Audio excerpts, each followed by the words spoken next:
2025 Asia കപ്പിനുള്ള official Indian സ്ക്വാഡിനെ ഇപ്പോൾ BCCI പ്രഖ്യാപിച്ചിരിക്കുകയാണ്. സൂര്യകുമാറാണ് ക്യാപ്റ്റൻ, ശുഭ്മാൻ ഗില്ലാണ് വൈസ് ക്യാപ്റ്റൻ, മലയാളി താരം സഞ്ജു ടീമിൽ ഇടം പിടിച്ചിട്ടുണ്ട്. അപ്പോൾ നമുക്ക് ഏഷ്യ കപ്പിനുള്ള ഇന്ത്യൻ ടീമിനെ നോക്കാം.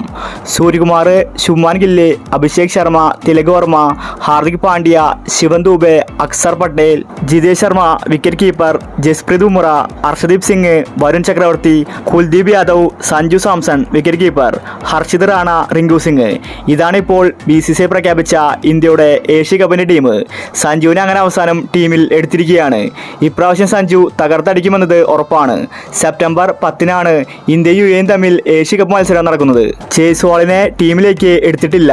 താരത്തിന് പകരമാണിപ്പോൾ ശുഭ്മാൻ ഗില്ലിനെ ഓപ്പണിംഗിലേക്ക് എടുത്തിരിക്കുന്നത്.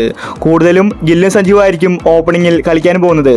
ഗില്ലിനെ വൈസ് ക്യാപ്റ്റൻ ആക്കുമെന്നത് ആരും തന്നെ കരുതിയില്ല. ജയ്സ്വാളിനെ തഴഞ്ഞിട്ടാണ് ശുഭ്മാൻ ഗില്ലിനെ ഇപ്പോൾ T20 ടീമിലേക്ക് എടുത്തിരിക്കുന്നത്. 2 വിക്കറ്റ് കീപ്പർമാരാണുള്ളത്, സഞ്ജുവും ജിതേഷ് ശർമ്മയും. അപ്പോൾ നമുക്ക് ഏഷ്യ കപ്പിന് വേണ്ടി കാത്തിരിക്കാം. ഇത്തരം ക്രിക്കറ്റ് ന്യൂസിന് വേണ്ടി ചാനൽ മറക്കാതെ സബ്സ്ക്രൈബ് ചെയ്യൂ.